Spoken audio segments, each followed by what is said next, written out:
side now. And it's time to have them in setting position.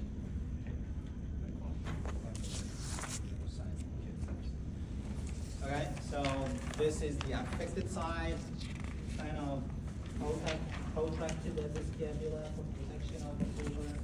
Okay, and now my next step is to have them sitting on the edge of the table.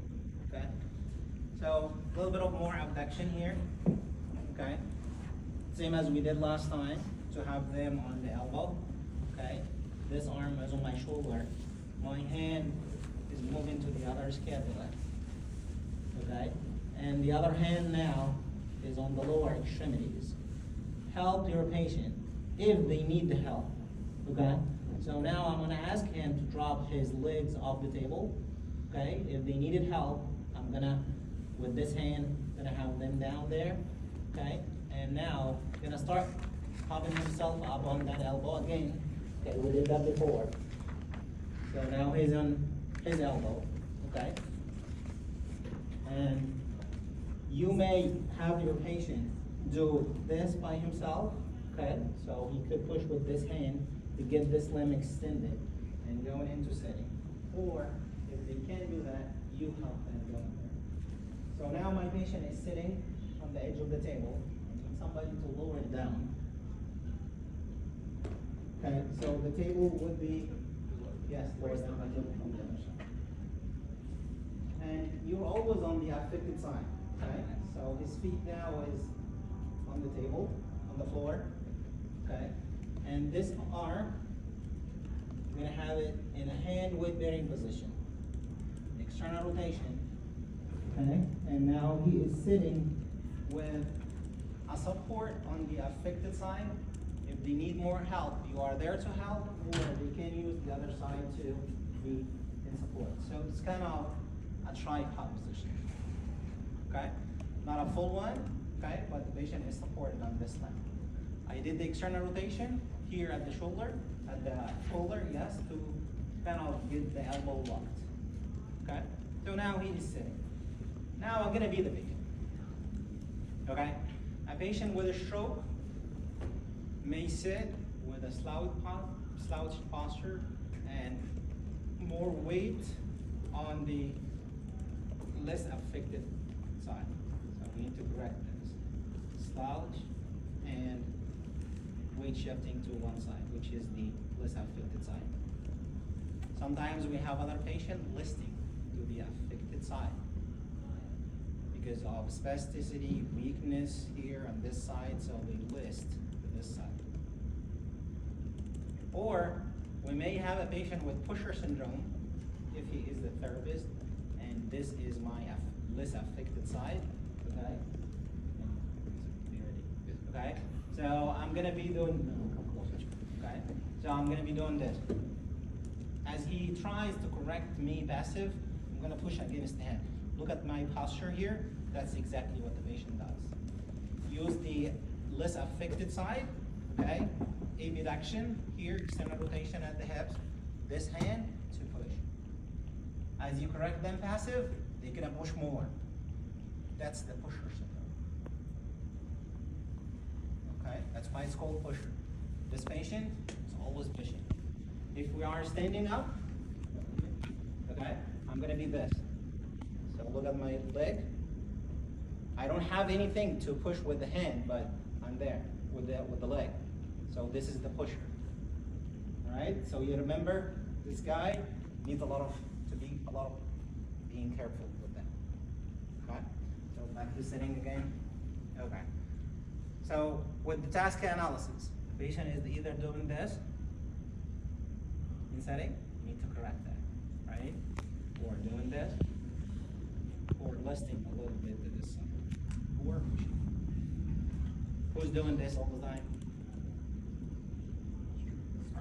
Parkinson. Okay? And at this point, it would be kyphosis, right? So with kyphosis, you need to correct the thoracic spine.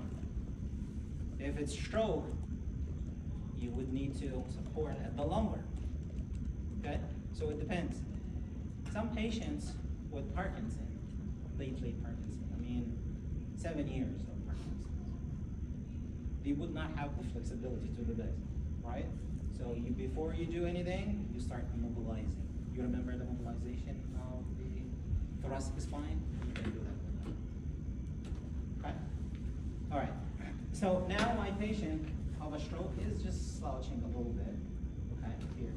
So this is the affected side still, I may approach my patient from the side to correct them.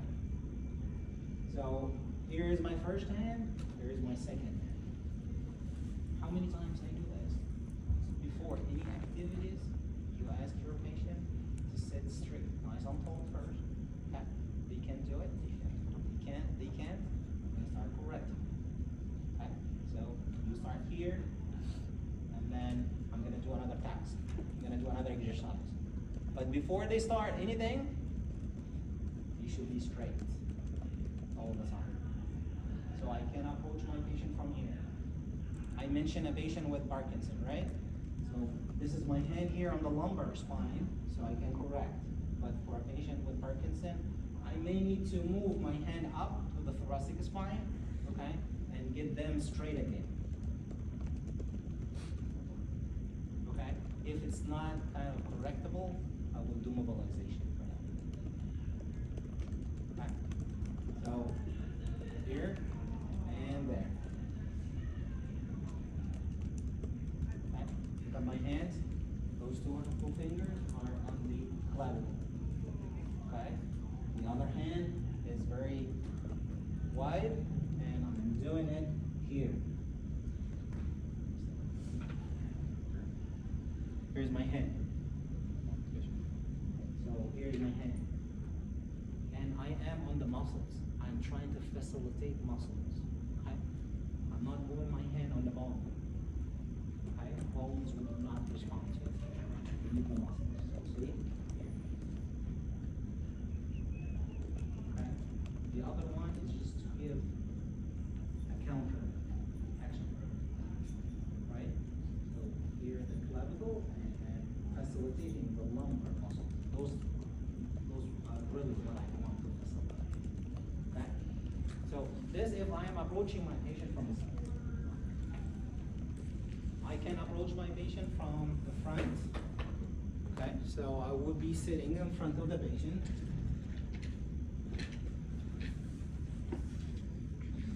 My feet position. I would do it now, and it would not change till the end of the lap. Okay? So if this is the affected side, see, I am in, not out. My foot is in. Okay? And my leg is here. Okay? The other one could be here too. If you have a patient with bilateral affection, that would be fine. Okay? You may not really need an assistance here because this side could be the good side, right? If it's not a TBI, if it's a stroke or hemorrhage. Okay? So, to approach your patient from the front, okay? Right here. I'm gonna have my patient front and here. This is one way to do it. And the other way is to have both hands at the lumbar and go this way. So here's the movement that I'm doing. Okay, so having them to be straight.